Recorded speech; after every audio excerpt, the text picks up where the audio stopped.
Mientras la mayoría de la gente en la Edad Media moría de hambre labrando campos que no les pertenecían, había un grupo de personas viviendo de una manera que hoy nos costaría creer. No estamos hablando de vivir bien, estamos hablando de un nivel de exceso, de poder y de privilegio tan absoluto que las reglas que gobernaban a todos los demás simplemente no les aplicaban.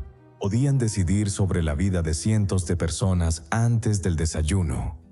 Podían gastar en una sola cena lo que una familia campesina no vería en toda su vida. Podían ignorar la ley, comprar el perdón de sus pecados y construir monumentos a su propio nombre que durarían siglos. Y lo hacían. Constantemente. Lo que vas a descubrir en este video no es la Edad Media de los libros de historia. No es la de los campesinos con la espalda doblada ni la de las plagas que arrasaban ciudades enteras. Es la otra cara, la que casi nadie cuenta, la de los que vivían en la cima de ese mundo, los que tenían todo mientras los demás no tenían nada, y lo que hacían con ese poder cuando nadie los miraba, o precisamente cuando todos los miraban. Porque en la Edad Media, ser rico no era solo una condición económica. Era un espectáculo permanente, era una declaración de guerra contra la mediocridad. Era en muchos sentidos algo muy cercano a ser un dios en la tierra. Para entender lo que significaba ser rico en la Edad Media, hay que olvidar completamente la idea moderna de riqueza. Hoy asociamos el dinero con libertad, con opciones, con la posibilidad de ir y venir como uno quiera. En la Edad Media la riqueza no funcionaba así. La riqueza era tierra. Y la tierra no era un activo financiero abstracto.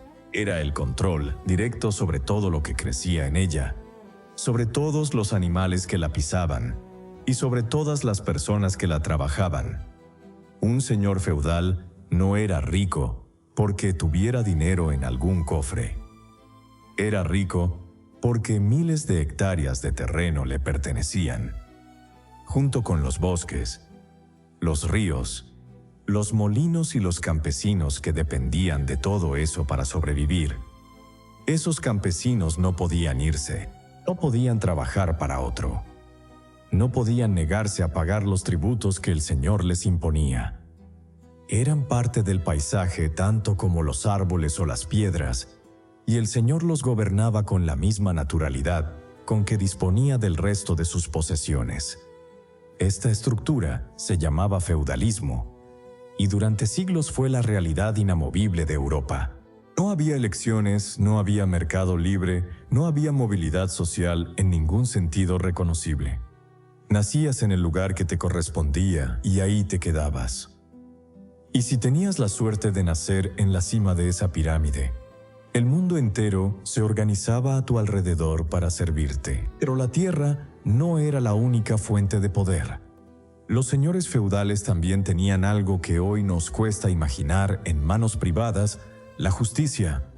Un señor poderoso podía impartir justicia en su territorio con la misma autoridad que hoy tiene un tribunal del Estado. Podía juzgar, condenar, multar y en muchos casos ejecutar. No necesitaba pedir permiso a nadie. No había apelación sencilla ni garantías procesales que protegieran al acusado. Si el Señor decidía que alguien era culpable, esa persona era culpable. Punto. Esto transformaba la riqueza en algo mucho más profundo que el simple acceso a bienes materiales. La convertía en poder sobre la vida y la muerte de otros seres humanos. Y ese poder no se ejercía solo en los momentos de conflicto o castigo. Se ejercía todos los días, en cada interacción entre el Señor y quienes dependían de Él. La mirada de un noble sobre sus súbditos no era la de un empleador sobre sus empleados. Era algo mucho más total, mucho más absoluto. Era la mirada de alguien que sabía, y que todos a su alrededor sabían también, que el orden del mundo lo colocaba a él arriba y a los demás abajo, y que ese orden tenía respaldo divino, legal y militar. Desafiarlo no era solo un acto de rebeldía política. Era casi un acto de locura. La Iglesia complicaba todo esto de maneras fascinantes. Porque si los señores feudales eran el poder temporal, la Iglesia era el poder eterno. Y en la Edad Media, el poder eterno pesaba mucho más que cualquier ejército. La Iglesia era también uno de los mayores propietarios de tierra en toda Europa. Los obispos, los abades, los grandes monasterios acumulaban propiedades que rivalizaban con las de los nobles más poderosos. Y al mismo tiempo, la Iglesia era la institución que legitimaba o cuestionaba el poder de esos nobles. Un rey excomulgado era un rey sin autoridad moral. Un señor que perdía el apoyo eclesiástico perdía también algo que ningún ejército podía recuperarle: la percepción de que Dios estaba de su lado. Por eso los ricos medievales no solo donaban a la Iglesia por piedad, donaban por estrategia. Financiar la construcción de una catedral, patrocinar un monasterio, comprar una reliquia importante y exhibirla en tu capilla privada. Todo eso era una inversión en legitimidad política tanto como en salvación espiritual. La frontera entre lo religioso y lo político en la Edad Media no existía. Era una sola cosa. Los que sabían navegar ese territorio con habilidad eran los que lograban mantenerse en la cima durante generaciones. El castillo. No hay símbolo más poderoso de la riqueza medieval que el castillo. Pero la mayoría de la gente tiene una imagen equivocada de lo que era vivir en uno. Piensan en torres imponentes vistas desde fuera, en estandartes ondeando al viento, en caballeros con armadura brillante, cruzando el puente levadizo. Todo eso existía. Pero por dentro, la realidad era bastante más cruda. Los castillos eran fríos. Incluso en verano, la piedra acumulaba humedad y el calor tardaba horas en llegar a los espacios interiores. En invierno, la situación podía ser desesperante. Las chimeneas grandes ayudaban, pero no eran suficientes para calentar estancias de techos altísimos con corrientes de aire en cada rendija. Los tapices que cubrían las paredes no eran solo decoración, eran aislante térmico. Sin ellos, vivir en un castillo en enero en el norte de Europa era un ejercicio de resistencia física considerable, incluso para alguien con acceso a ropa de calidad y comida abundante. Y sin embargo, esos castillos eran lo más cercano al paraíso que existía en aquel mundo.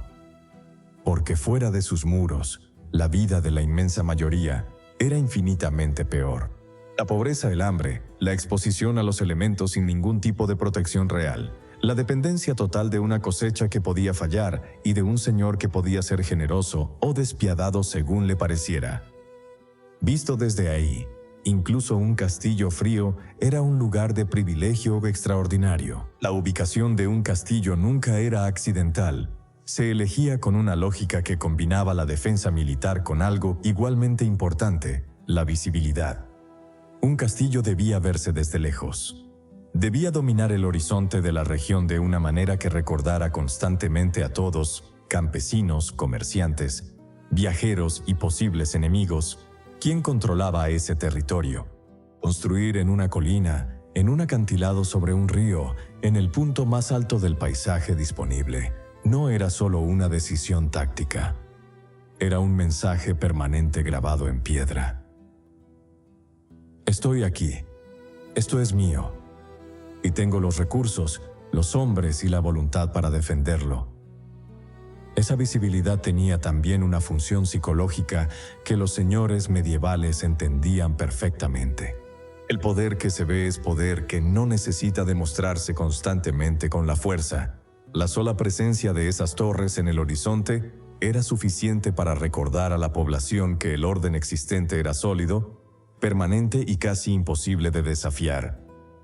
Construir un castillo requería recursos inmensos, décadas de trabajo, materiales traídos de largas distancias, artesanos especializados, una logística que hoy consideraríamos casi imposible sin maquinaria moderna.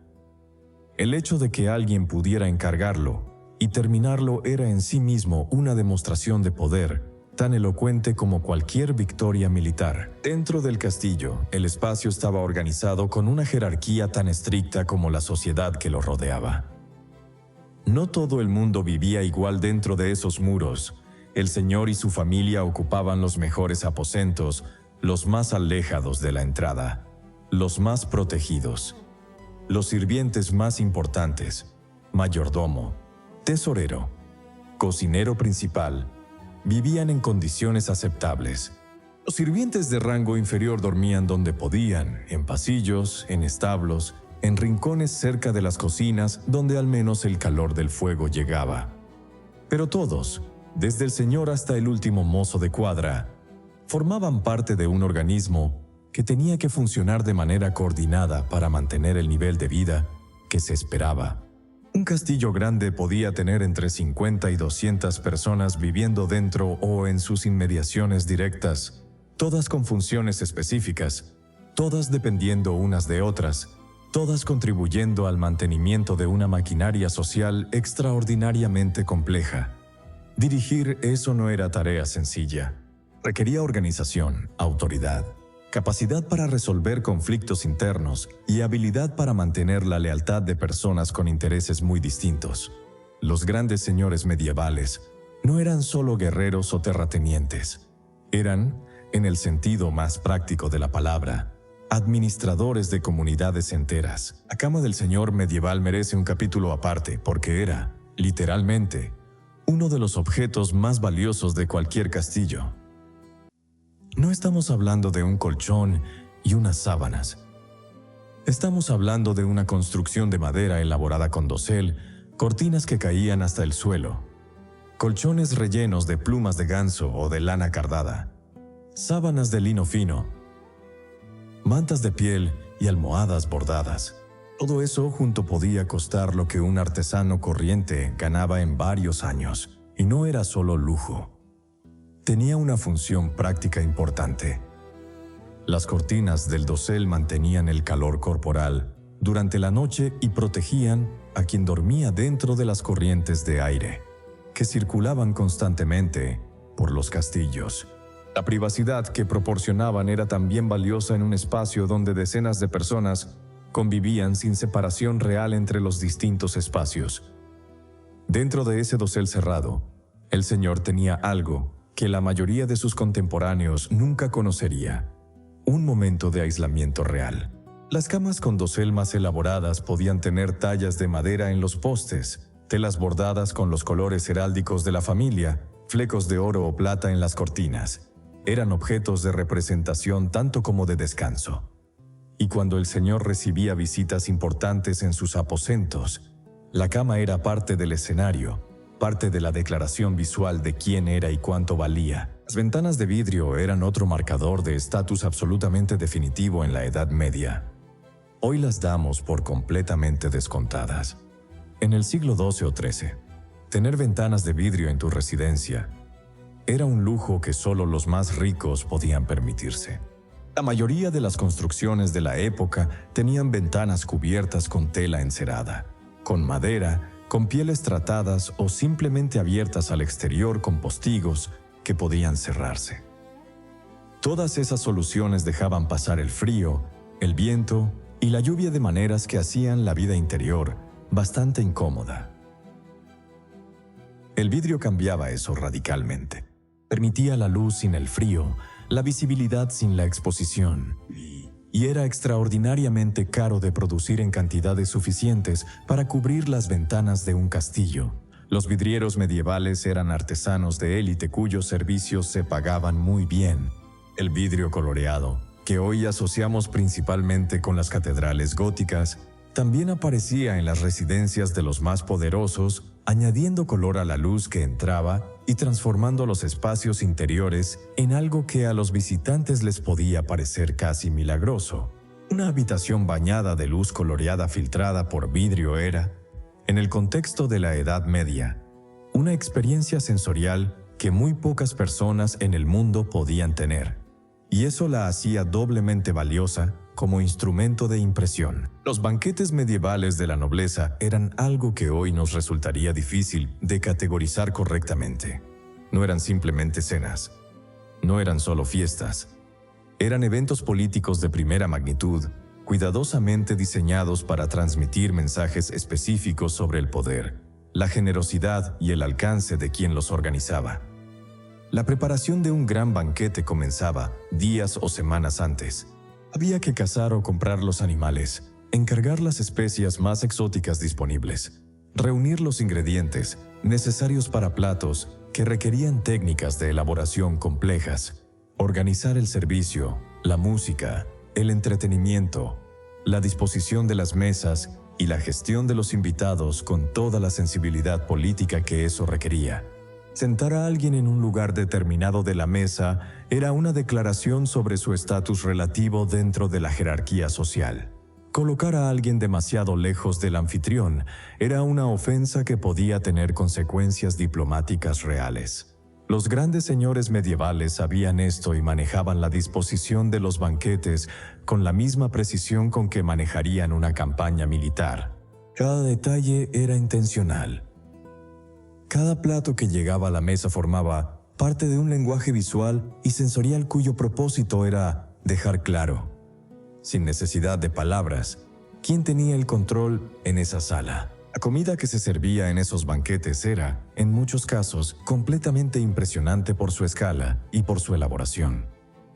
Los grandes festines podían incluir docenas de platos servidos en secuencias que hoy llamaríamos servicios.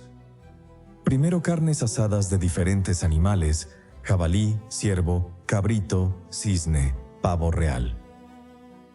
Luego pescados preparados de formas diversas. Luego pasteles elaborados tanto salados como dulces. Luego frutas, quesos y confituras. Y atravesando todo eso, un elemento que era quizás más importante que cualquier ingrediente concreto: las especias. La pimienta negra, la canela, el clavo, la nuez moscada, el jengibre, el azafrán. Hoy las compramos en cualquier supermercado sin pensarlo demasiado. En la Edad Media, esas especias llegaban desde Asia y África a través de rutas comerciales larguísimas y peligrosas, pasando por docenas de intermediarios, cada uno añadiendo su margen al precio final. El resultado era que condimentar la comida con especias exóticas costaba fortunas. Y precisamente por eso, hacerlo era una declaración.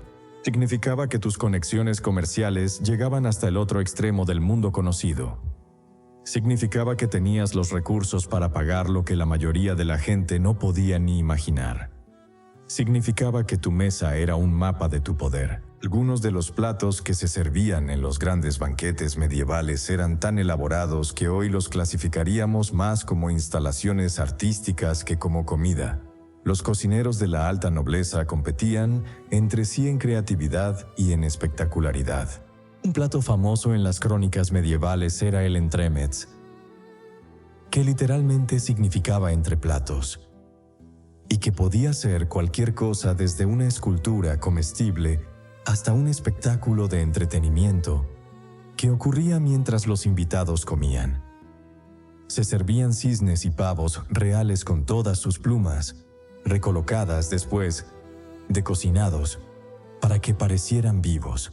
Se preparaban pasteles de carne que al abrirse liberaban pájaros vivos que volaban por la sala. Se hacían gelatinas teñidas de múltiples colores con formas de castillos, escudos de armas o figuras humanas. El objetivo de todo esto no era la nutrición, era el asombro. Era que los invitados salieran de ese banquete con historias que contarían durante años sobre lo que habían visto y probado en la mesa del Señor. Esas historias circulaban, se amplificaban, llegaban a oídos de personas que no habían estado presentes y construían una reputación que tenía valor político real, el poder de impresionar.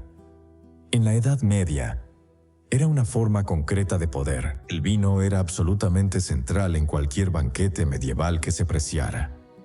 No como bebida secundaria, sino como elemento principal del ritual. Los grandes señores no bebían cualquier vino.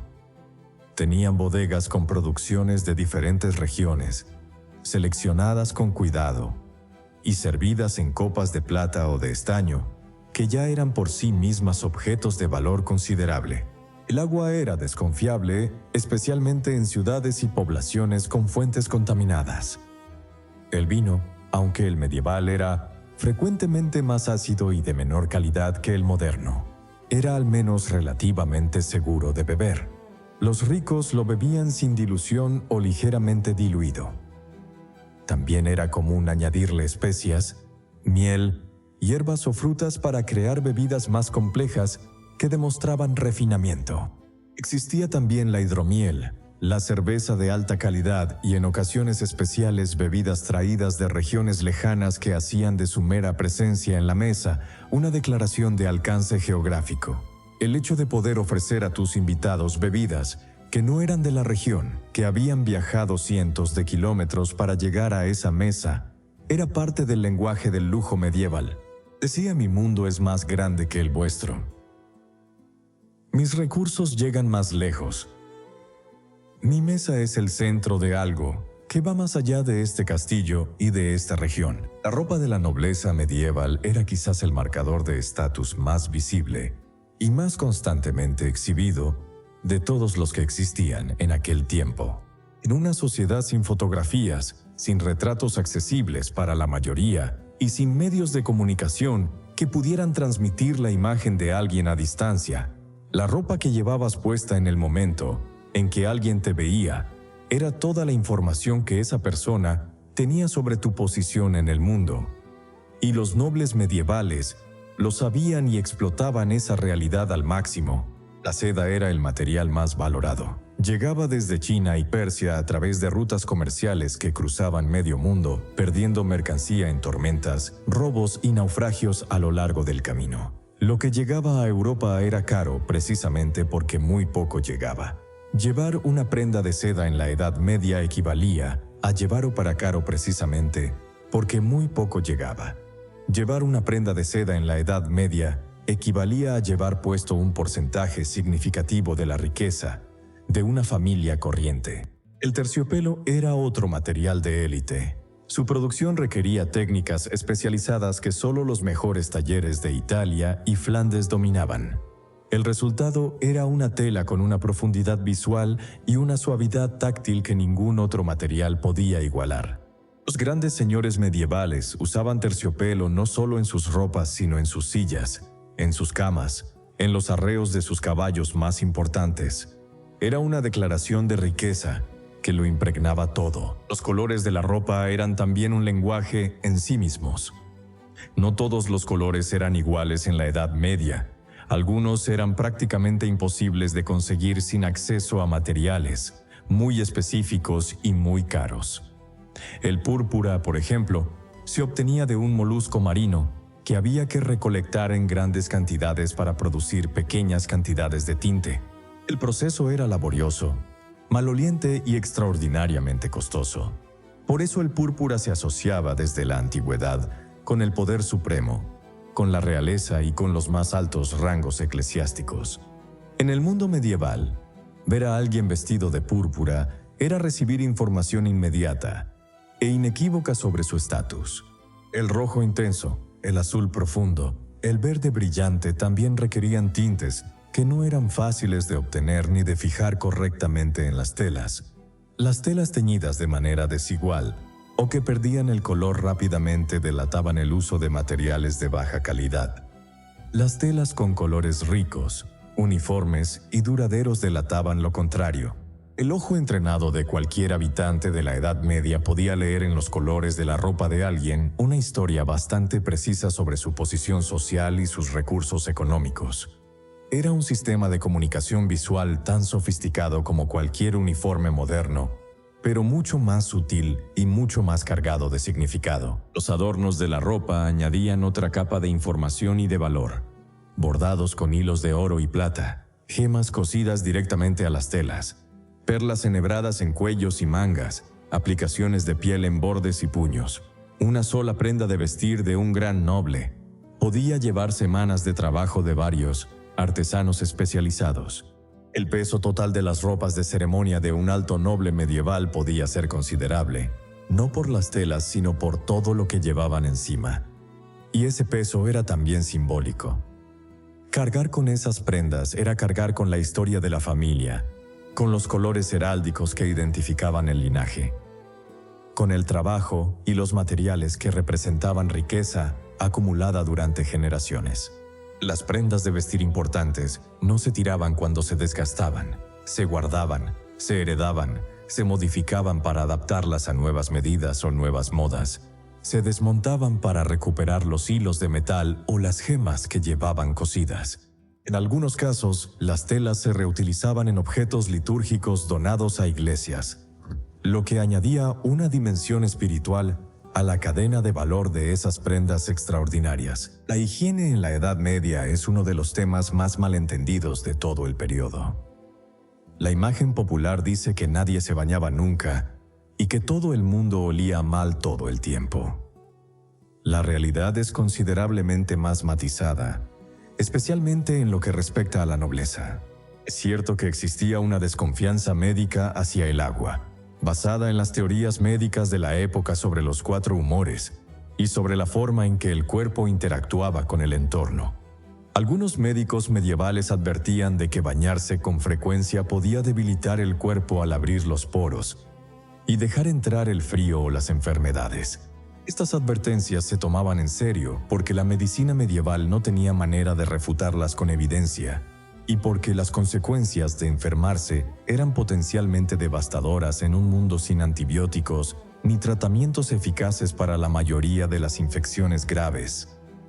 Pero esto no significaba que los nobles vivieran sin ningún tipo de cuidado personal. Significaba que ese cuidado tomaba formas distintas a las que hoy damos por sentadas, y algunas de esas formas eran en sí mismas marcadores de riqueza y de estatus tan claros como la seda o las especias. Los perfumes eran absolutamente fundamentales en la vida cotidiana de la nobleza medieval, no como complemento opcional, sino como elemento central de la presentación personal. Los nobles más poderosos invertían sumas considerables en fragancias traídas de lugares lejanos, rosas de Persia, resinas aromáticas del Mediterráneo oriental, especias con propiedades olorosas de Asia y África, ámbar gris, que se obtenía del tracto digestivo de los cachalotes y llegaba a las costas europeas de maneras misteriosas que la gente de la época no comprendía del todo. Almizcle, extraído de animales difíciles de capturar en regiones remotas. Todos esos ingredientes se mezclaban, se maceraban, se combinaban para crear fragancias que los ricos llevaban en pequeños frascos junto al cuerpo, con los que impregnaban sus ropas, sus camas, los espacios donde recibían visitas. El objetivo era múltiple: ocultar los olores corporales inevitables, crear una presencia sensorial distintiva que la gente asociara con el poder de esa persona. En algunos casos, transmitir el mensaje de que quien llevaba esa fragancia tenía acceso a los recursos necesarios para comprarla, lo que en sí mismo era información política relevante. Un gran señor que olía a rosas de Oriente no solo olía bien, olía a dinero, a conexiones y a poder. Cuando la nobleza medieval se bañaba, que ocurría con más frecuencia de lo que el mito popular sugiere, aunque ciertamente no a diario, el acto era en sí mismo un ritual elaborado.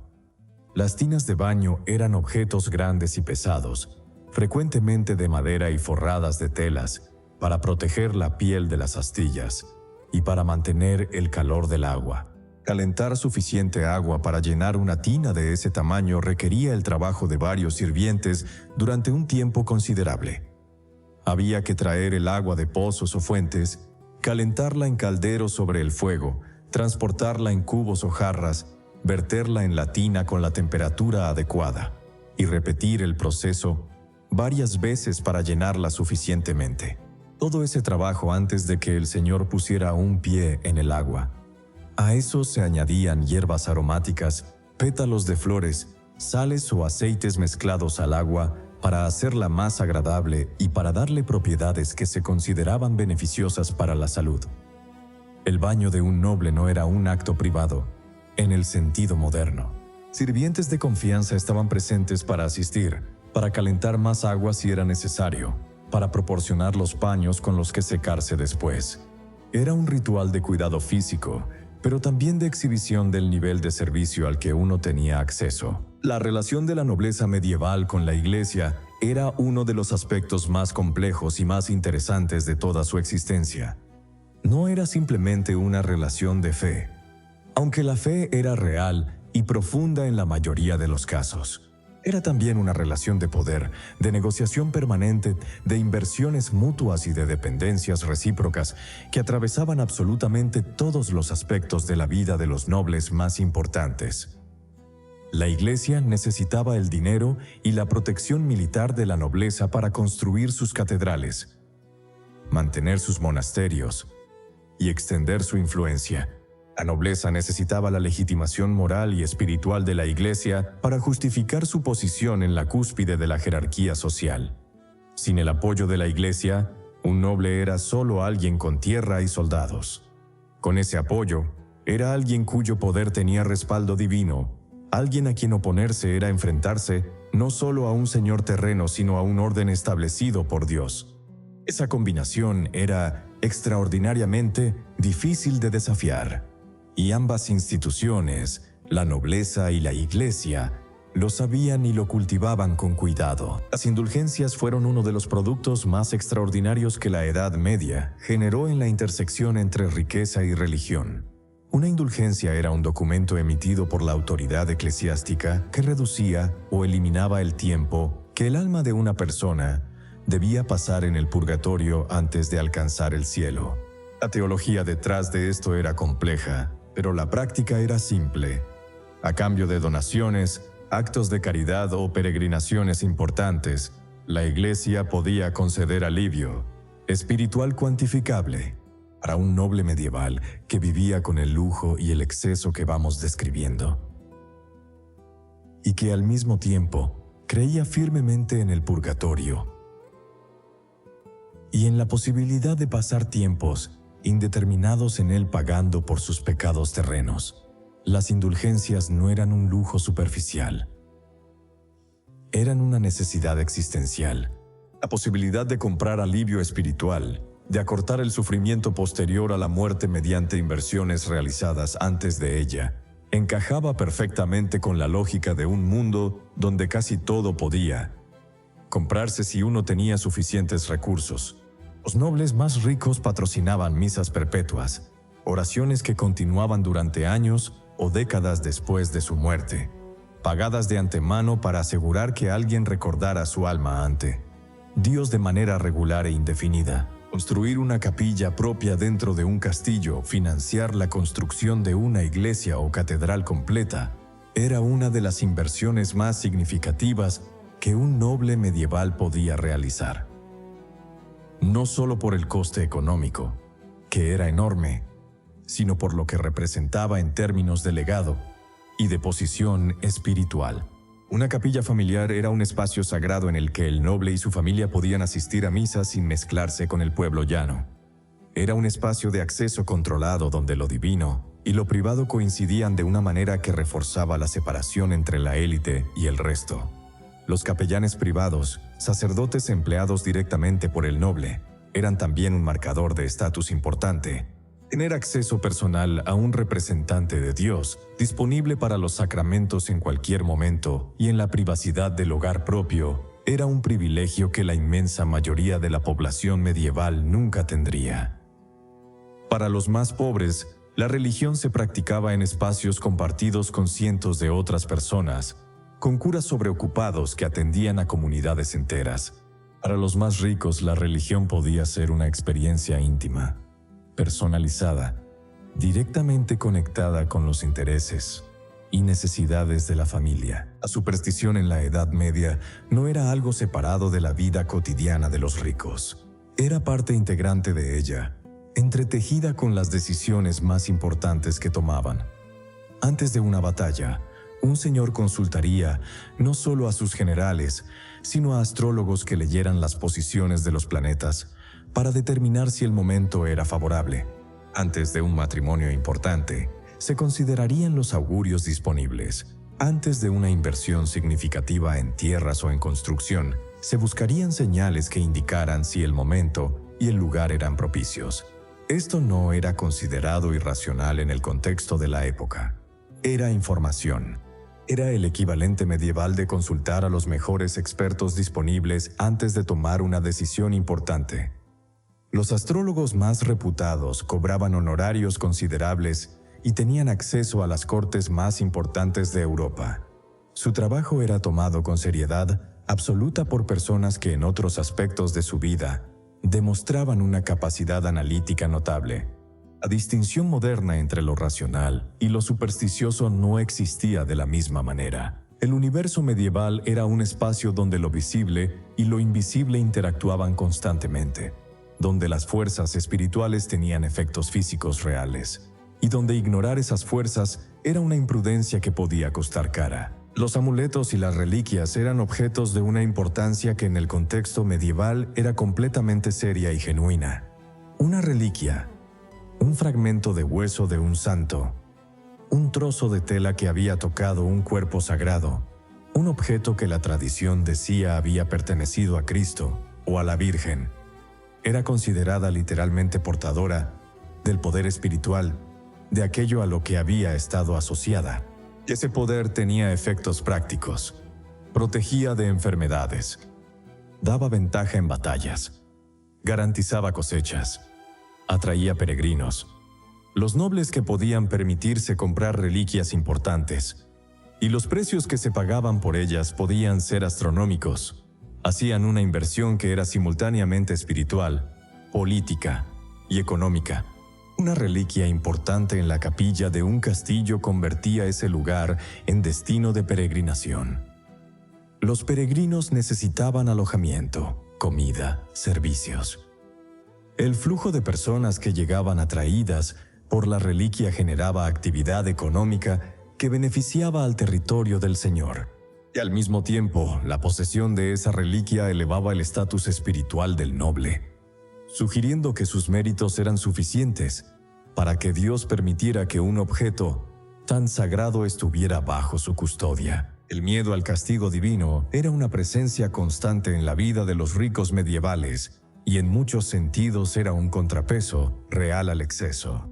Por mucho que un noble viviera en la opulencia, por mucho que sus banquetes fueran extravagantes y su ropa estuviera cubierta de oro, había una voz interior, reforzada constantemente por los predicadores y los confesores, que le recordaba que todo ese lujo podía ser una trampa, que el alma era más importante que el cuerpo, que Dios veía lo que ningún ser humano podía ver, que los excesos de hoy podían traducirse en sufrimientos eternos mañana. Esa tensión entre el privilegio terreno y la amenaza del juicio divino moldeaba comportamientos de maneras muy concretas. Cuando una plaga golpeaba una región, los nobles organizaban procesiones, donaban a los pobres, encargaban misas de intercesión, no solo por piedad, aunque la piedad era real, sino porque entendían que la calamidad podía ser un castigo por haber vivido demasiado cómodamente, por haber ignorado sus obligaciones espirituales, por haber acumulado sin compartir. La caridad no era opcional en el sistema de valores medieval. Era una obligación con consecuencias espirituales, directas y mensurables. Las enfermedades eran uno de los grandes igualadores de la Edad Media, aunque no completamente.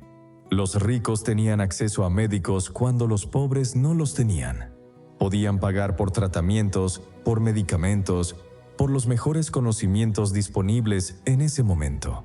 Pero el conocimiento médico medieval era limitado de maneras que ni el dinero ni el poder podían superar completamente. La medicina de la época se basaba en la teoría de los 4 humores, una herencia de la antigüedad griega que explicaba la salud y la enfermedad en términos de equilibrio entre sangre, bilis amarilla, bilis negra y flema. Cuando alguien enfermaba, el diagnóstico habitual era un desequilibrio de esos humores, y el tratamiento intentaba restaurar el equilibrio mediante sangrías, purgas, dietas específicas o medicamentos de base herbal. Algunas de esas intervenciones eran razonablemente efectivas para ciertas condiciones.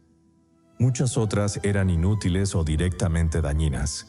Los nobles que enfermaban seriamente estaban, a pesar de todos sus recursos, a merced de una medicina que no podía hacer gran cosa contra infecciones graves, contra enfermedades que hoy se tratarían con antibióticos en 3 días, contra complicaciones quirúrgicas en un mundo sin anestesia ni esterilización real. El honor era en la sociedad medieval una moneda de cambio tan real como cualquier otra.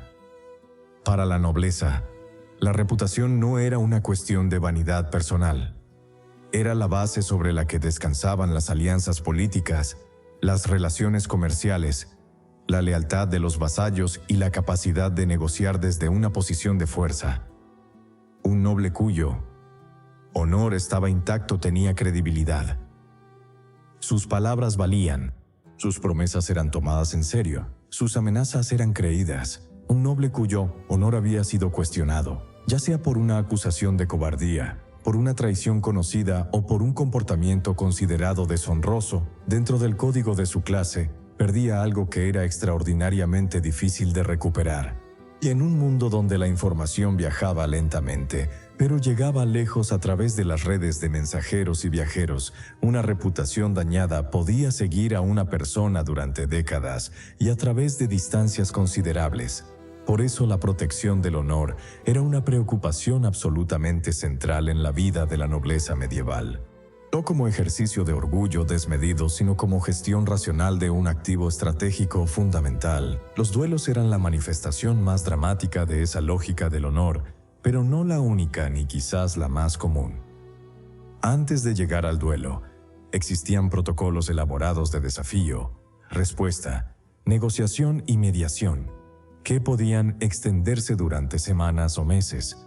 Los heraldos, mensajeros especializados en la comunicación formal entre nobles, podían llevar retos formales de un señor a otro con un lenguaje codificado que todos los involucrados entendían perfectamente.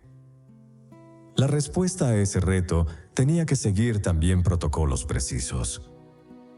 Ignorarlo sin respuesta era una forma de rendición que generaba sus propias consecuencias de reputación. Responder con demasiada agresividad podía interpretarse como un signo de inestabilidad. La negociación de los términos del duelo, si se llegaba a él, el lugar, el momento, las armas permitidas, los testigos presentes, era un proceso que requería la intervención de personas de confianza de ambas partes. Y todo esto antes de que una sola espada saliera de su vaina. El duelo formal, con sus rituales estrictos y su concepción como juicio de Dios, era la solución de última instancia cuando todos los mecanismos de negociación habían fallado. Era también un espectáculo político. Los duelos importantes se celebraban ante audiencias significativas. El resultado no era solo personal. Era una declaración pública sobre quién tenía razón y quién no. Las guerras feudales entre señores eran el extremo del mismo espectro, cuando las disputas por territorios, por herencias, por alianzas rotas o por afrentas percibidas no podían resolverse por ningún otro medio. Podían escalar a conflictos armados que afectaban no solo a los nobles involucrados, sino a todos los que vivían en sus territorios. Los campesinos que trabajaban las tierras disputadas eran a menudo las principales víctimas. Sus campos se convertían en zonas de conflicto. Sus cosechas se quemaban como táctica militar. Sus casas se destruían. Sus animales se confiscaban para alimentar a los ejércitos en movimiento.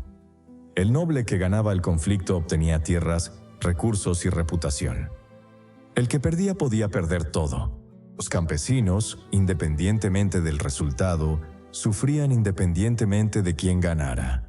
Esa asimetría era parte del orden medieval, algo que todo el mundo aceptaba como parte de la estructura del mundo, no porque fuera justo, sino porque era la realidad en la que todos vivían y que muy pocos tenían los medios o la posición para cuestionar efectivamente. Los torneos medievales son otro de esos elementos que la cultura popular ha romantizado de maneras que a veces distorsionan su realidad.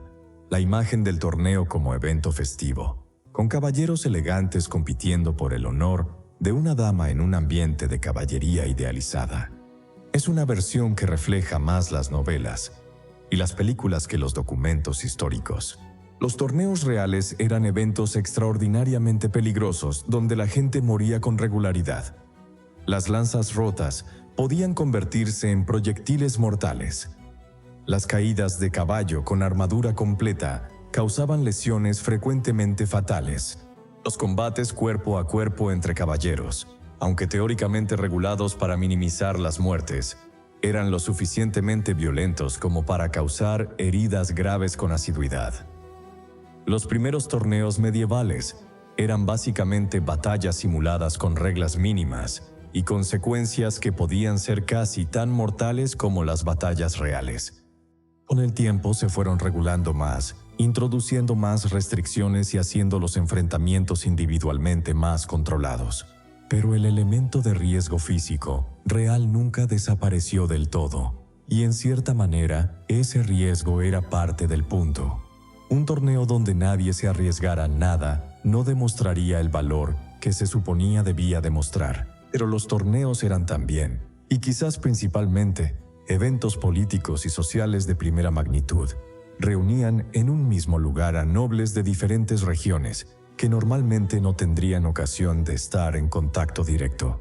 Esa concentración de personas con poder e influencia creaba oportunidades para negociaciones, para la formación de alianzas, para matrimonios acordados, para la resolución de disputas. Los espectadores no eran solo pueblo llano que venía a ver la acción. Eran también nobles de menor rango que observaban quién ganaba, quién perdía, quién se comportaba con elegancia y quién no, y sacaban conclusiones sobre con quién valía la pena alinearse. Los organizadores de torneos importantes aumentaban su reputación considerablemente. Mostrar que podías reunir en tu territorio a los mejores caballeros de la región o del reino era una prueba de tu importancia en la jerarquía política. Los premios que se otorgaban a los ganadores, caballos, armaduras, dinero, tierras en algunos casos, eran también una demostración de la generosidad del anfitrión, otra virtud que en el código de valores medieval tenía un peso considerable. Las alianzas matrimoniales eran quizás el instrumento político más sofisticado que la nobleza medieval utilizaba, y también uno de los que más impacto tenía sobre las vidas concretas de personas que en muchos casos tenían poco o nada que decir al respecto. Los matrimonios entre familias nobles no eran asuntos de amor o de elección personal en la mayoría de los casos. Eran transacciones políticas de enorme complejidad donde lo que estaba en juego eran tierras, derechos hereditarios, alianzas militares, acceso a redes comerciales y posicionamiento dentro de las jerarquías políticas existentes. Las negociaciones matrimoniales podían extenderse durante años. Implicaban a heraldos, a abogados especializados en derecho feudal, a representantes de las familias, a veces a intermediarios eclesiásticos. Los términos podían incluir especificaciones detalladas sobre dotes, contrabienes, derechos de viudedad, cláusulas sobre qué ocurría si no había descendencia, sobre qué territorios pasarían a quién en diferentes escenarios. Todo esto se negociaba y se documentaba con precisión antes de que los involucrados directos se conocieran o tuvieran algún tipo de voz en el proceso. Los niños podían quedar prometidos en matrimonio desde edades muy tempranas, a veces antes de poder hablar claramente. Las mujeres nobles tenían una posición en este sistema que era, como en tantos aspectos de la historia, más compleja de lo que el relato simplificado sugiere. Por un lado, estaban sujetas a las mismas dinámicas de transacción política que los hombres en lo relativo al matrimonio, y tenían formalmente menos derechos y menos autonomía legal que sus equivalentes masculinos. Por otro lado, las grandes señoras medievales ejercían poder real de maneras que a veces se subestiman. Administraban los dominios familiares cuando sus maridos estaban en guerra o en viaje, lo que era una responsabilidad enorme que requería capacidad organizativa, autoridad sobre decenas o cientos de personas y habilidad para tomar decisiones difíciles en ausencia del señor. Negociaban directamente con agentes, administradores y vasallos. Tomaban decisiones sobre la gestión de las tierras, los recursos y el personal del castillo. Algunas de ellas ejercieron ese papel con una habilidad que sus contemporáneos reconocieron y documentaron. Las crónicas medievales están llenas de referencias a grandes damas que defendieron castillos durante sitios militares, que negociaron treguas, que mantuvieron la cohesión de sus territorios en momentos de crisis política. Ese poder era real, aunque operara dentro de marcos formales que nominalmente lo limitaban. La educación de los hijos nobles era un proceso que comenzaba muy temprano y que estaba diseñado con propósitos muy específicos. Los varones nobles empezaban su formación militar y cortesana a menudo como pajes en las casas de otros señores importantes, separados de sus familias desde los 7 u 8 años. Esta práctica de enviar a los hijos propios a servir en casas ajenas mientras se recibían los hijos de otros señores cumplía varias funciones a la vez. Creaba lazos de lealtad personal entre el joven y la familia que lo educaba, que podían durar toda la vida y tener consecuencias políticas importantes. Exponía al joven a maneras de hacer las cosas distintas a las de su propia familia, ampliando su perspectiva. Y permitía a las familias nobles establecer relaciones de intercambio y de confianza que reforzaban sus alianzas. La formación de un caballero incluía el manejo de las armas, la equitación, las normas de comportamiento en corte, los rudimentos de la música y a veces la lectura y la escritura. Aunque el analfabetismo no era infrecuente incluso entre la alta nobleza de los periodos más tempranos. Lo que se esperaba de un noble no era principalmente el conocimiento libresco, sino la capacidad de actuar, de liderar, de combatir y de relacionarse dentro del complejo sistema de lealtades y obligaciones que definía su mundo. Los animales tenían un papel en la vida de la nobleza medieval que iba mucho más allá de la simple utilidad. Los caballos eran objetos de inversión, de orgullo y de exhibición comparables a cualquier otro bien de lujo de la época. Un gran caballo de guerra, el destrier que los caballeros montaban en batalla y en torneo, podía costar sumas que equivalían a varios años de ingresos de una familia trabajadora. Eran animales seleccionados por su tamaño, su fuerza, su temperamento y su entrenamiento, que requería años de trabajo especializado. Los arneses y las sillas con los que se equipaba a esos caballos eran también objetos de valor considerable, decorados con los colores heráldicos de su dueño, a veces con aplicaciones de metal precioso o bordados elaborados. Llegar a un evento importante montado en un gran destrier equipado con arneses elaborados era una declaración de poder tan elocuente como cualquier discurso. Los halcones para la cetrería eran otro tipo de animal que funcionaba como marcador de estatus. La cetrería era la actividad cinegética por excelencia de la nobleza medieval y los mejores halcones, ciertas especies traídas de regiones lejanas, alcanzaban precios extraordinarios. Un halcón peregrino amaestrado por un cetrero experto valía fortunas y podía ser objeto de regalo diplomático entre señores o entre reyes. La música era parte fundamental de la vida cotidiana en los castillos medievales, aunque con una función y una organización muy distintas a las que tiene hoy. Los nobles más importantes mantenían a su servicio músicos profesionales, juglares y trovadores que entretenían en los banquetes, marcaban los ritmos de las festividades y a veces componían canciones que celebraban las hazañas del señor o de sus antepasados. Esas canciones tenían una función política, además de estética. Circulaban, se cantaban en otros lugares, llevaban el nombre y las virtudes del señor a oídos que de otra manera no habrían tenido información directa sobre él. Los trovadores más famosos eran figuras de considerable prestigio social. Podían moverse entre las cortes de diferentes señores, llevando noticias y creando conexiones informales entre las cortes de diferentes señores, llevando noticias y creando conexiones informales entre personas que nunca se habían encontrado directamente. Los mejores eran bienvenidos en las mejores cortes y podían vivir muy cómodamente gracias al patronazgo de nobles que valoraban su arte y el impacto que tenía en su reputación. La música también marcaba los momentos rituales de la vida del castillo, las comidas, las ceremonias religiosas, las recepciones de visitantes importantes. Los momentos de celebración era parte del tejido sonoro que diferenciaba la vida en un castillo rico de la vida en cualquier otro lugar. Los libros eran objetos de lujo extraordinario en la Edad Media, antes de la invención de la imprenta. Producir un libro manuscrito requería el trabajo de copistas especializados durante semanas o meses. Las tintas y los pergaminos tenían un coste real. Los libros iluminados, decorados con ilustraciones en colores brillantes y con aplicaciones de oro en hoja, requerían además el trabajo de artistas especializados que añadían semanas o meses adicionales al proceso de producción. El resultado era un objeto de un valor extraordinario, tanto económico como simbólico.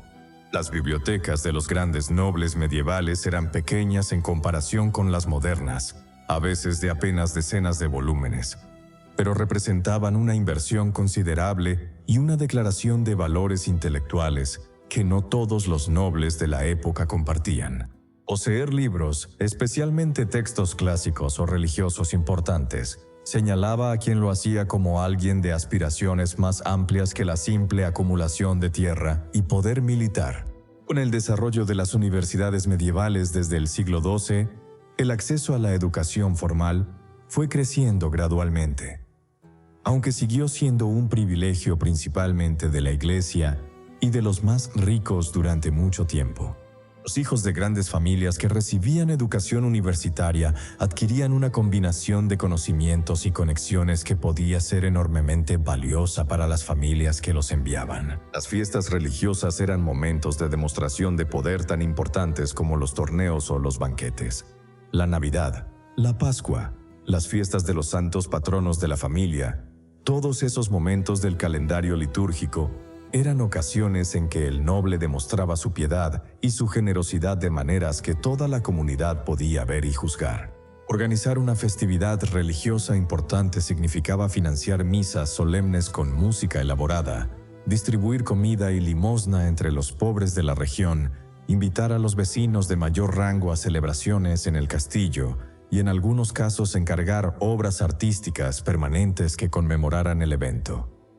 Esa generosidad pública no era solo espiritual. Construía una imagen del Señor como persona preocupada por el bienestar de sus súbditos, como alguien cuyo poder no era simplemente explotador, sino también protector y benefactor. En una sociedad donde la legitimidad del poder dependía en parte de que quienes lo ejercían cumplieran ciertas obligaciones hacia quienes estaban bajo su autoridad, esa imagen importaba. Los nobles que eran vistos como tacaños, como incapaces de cumplir con las obligaciones de generosidad que su posición requería, perdían algo en la percepción pública que podía traducirse en debilidades políticas reales. La gastronomía medieval de la élite incluía también una dimensión medicinal que hoy nos resulta curiosa. La teoría de los 4 humores no solo explicaba las enfermedades, sino también las propiedades de los alimentos. Cada alimento tenía características que lo hacían más o menos apropiado según la constitución del comensal y las condiciones del momento. Los médicos medievales podían prescribir dietas específicas como parte del tratamiento de enfermedades, y esas prescripciones eran tomadas en serio por quienes podían permitirse seguirlas. Algunos alimentos eran considerados especialmente beneficiosos para ciertos estados del cuerpo. Otros eran considerados perjudiciales para personas de cierta complexión. Las especias, además de su función de condimentar y de su valor como marcador de estatus, tenían atribuidas propiedades medicinales que formaban parte del conocimiento médico de la época. El jengibre se consideraba bueno para la digestión, la canela para el corazón, el clavo para los dientes. Muchas de esas atribuciones eran más folclóricas que científicas por nuestros estándares actuales, pero formaban parte de un sistema coherente de conocimiento que era tomado en serio por quienes lo practicaban, incluyendo los médicos más eruditos disponibles. La mesa de un noble rico era, entre otras cosas, un espacio donde la comida y la medicina se superponían de maneras que hoy nos resultan extrañas, pero que en su contexto tenían una lógica interna sólida. El manejo del dinero en la economía medieval era considerablemente más complejo de lo que la imagen simplificada del señor feudal viviendo de las rentas de sus tierras sugiere. Los grandes nobles tenían que gestionar flujos de ingresos y gastos de una sofisticación considerable.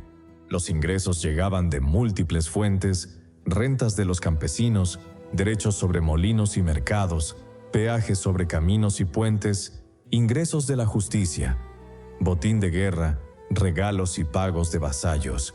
Los gastos eran igualmente variados: mantenimiento del castillo y sus defensas, equipamiento militar, salarios de los sirvientes y el personal, gastos de representación en torneos y festividades, donaciones a la iglesia, costes de los viajes diplomáticos y militares. Gestionar todo eso requería sistemas de contabilidad que, aunque primitivos por estándares modernos, eran funcionales y estaban en manos de administradores especializados, mayordomos, tesoreros, contadores que llevaban registros escritos de ingresos y gastos. Los grandes señores que no prestaban atención a esa gestión podían encontrarse con deudas considerables en muy poco tiempo. Los que la gestionaban bien podían acumular recursos que les daban ventajas políticas y militares decisivas sobre sus vecinos. Los judíos en la Edad Media jugaban un papel en la economía de la nobleza que era a la vez indispensable y profundamente injusto. Las restricciones religiosas que prohibían a los cristianos cobrar intereses sobre préstamos dejaban un espacio que los prestamistas judíos llenaban. Los nobles que necesitaban financiación rápida para una campaña militar, para un torneo costoso, para pagar el rescate de un prisionero o para cubrir gastos imprevistos, recurrían frecuentemente a prestamistas judíos que podían proporcionar el dinero necesario con la rapidez que la situación requería. Esta relación era mutuamente necesaria, pero profundamente asimétrica. Los prestamistas judíos operaban bajo la protección nominal de los señores, que encontraban conveniente tenerlos disponibles. Pero esa protección era frágil y condicional. En momentos de crisis política o de necesidad económica del señor, los prestamistas podían perder esa protección, ver sus bienes confiscados o enfrentarse a expulsiones colectivas que anulaban las deudas que los poderosos tenían con ellos. La historia de los judíos medievales en Europa está marcada por esa paradoja de ser necesarios e indispensables y al mismo tiempo vulnerables y frecuentemente perseguidos por las mismas instituciones que dependían de sus servicios. Las cruzadas fueron el mayor proyecto militar colectivo de la nobleza medieval europea y también uno de los negocios más complejos y arriesgados que muchos nobles emprendieron en su vida. Las motivaciones para participar en una cruzada eran múltiples y no todas eran religiosas. La promesa de indulgencias plenarias, que liberaban al participante de toda deuda espiritual acumulada, era una motivación genuinamente poderosa para personas que creían en el purgatorio y temían sus consecuencias.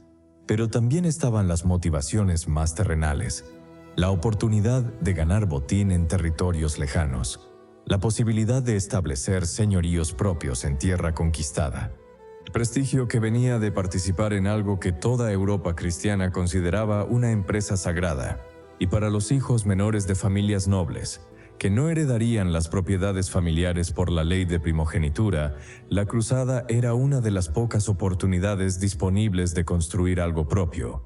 Los costes de preparar y sostener una expedición cruzada eran enormes. Muchos nobles vendieron o hipotecaron propiedades para financiar su participación. Algunos volvieron enriquecidos. Muchos volvieron arruinados. Bastantes no volvieron en absoluto. El arte que la nobleza medieval patrocinaba era, en la gran mayoría de los casos, arte con función. No existía en la Edad Media la categoría moderna del arte, como expresión autónoma sin propósito más allá de sí misma. Las pinturas, las esculturas, los tapices, los objetos decorativos de todo tipo que adornaban los castillos y las capillas de los ricos tenían propósitos específicos. Contar historias bíblicas o hagiográficas a poblaciones que en su mayoría no sabían leer.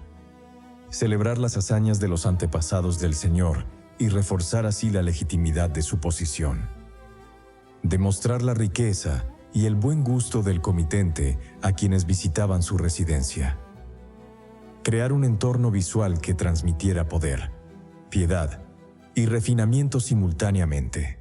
Los mejores artistas y artesanos de la época eran buscados por los nobles más importantes y podían vivir muy cómodamente gracias al patronazgo. Un gran maestro vidriero, un escultor de reputación establecida, un tapicero de primera línea tenía clientes dispuestos a pagar precios considerables por su trabajo y a competir entre sí por conseguir sus servicios. La demanda de lujo por parte de la nobleza fue, entre otras cosas, uno de los motores del desarrollo artístico medieval. La vejez y la muerte entre la nobleza medieval eran también experiencias ritualizadas de maneras que revelan mucho sobre los valores de la época.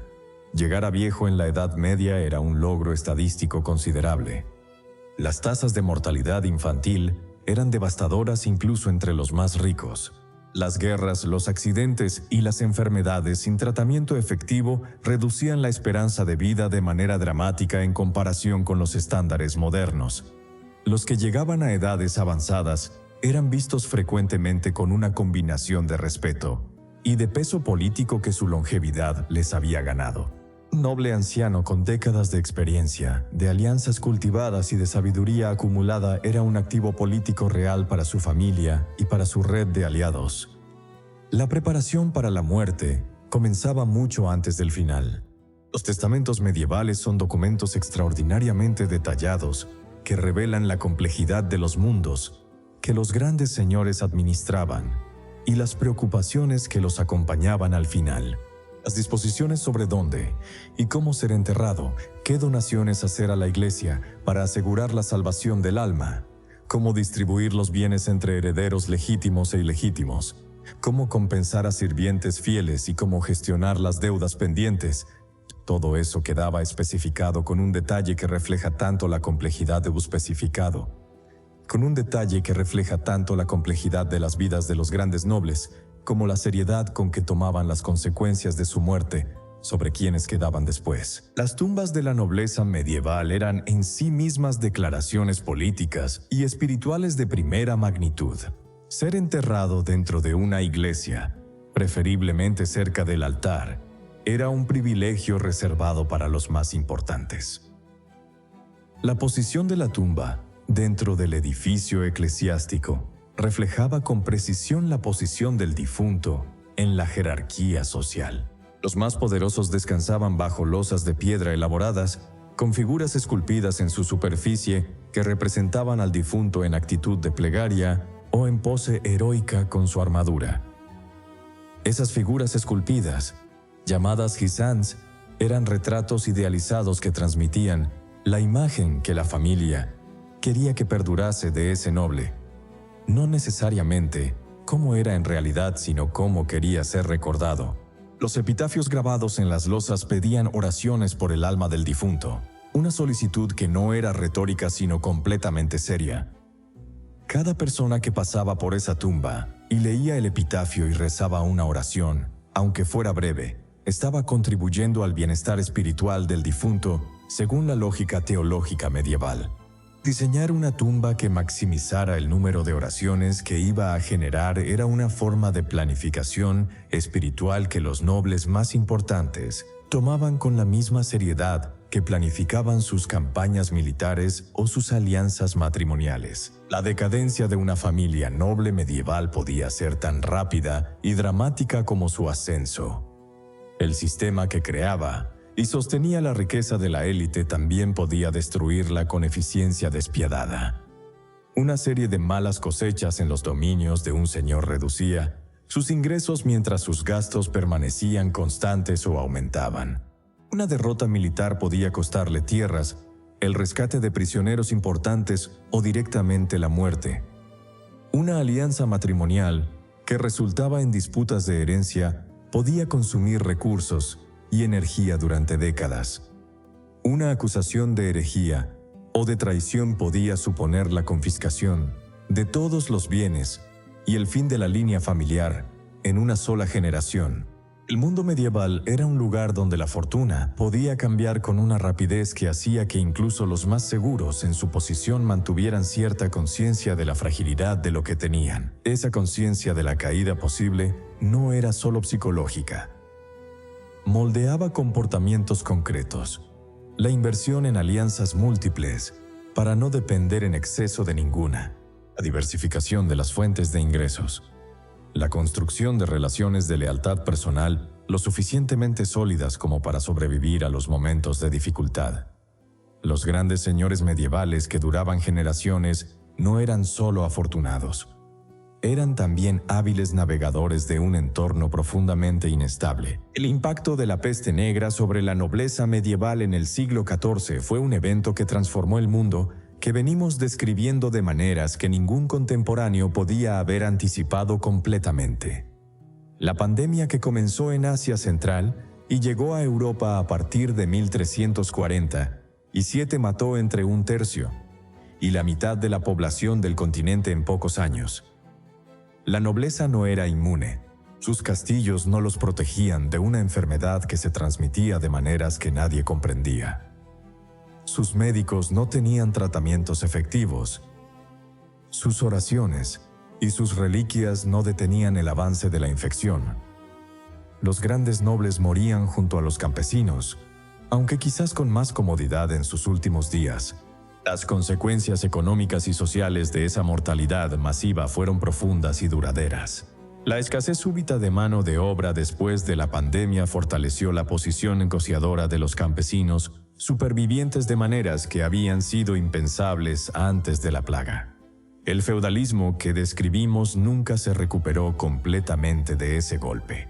Los años posteriores a la peste negra vieron revueltas campesinas, renegociaciones de las condiciones de los siervos y cambios graduales en las relaciones de poder que transformarían Europa durante los siglos siguientes. Los viajes de los grandes nobles medievales eran en sí mismos expediciones logísticas de considerable complejidad.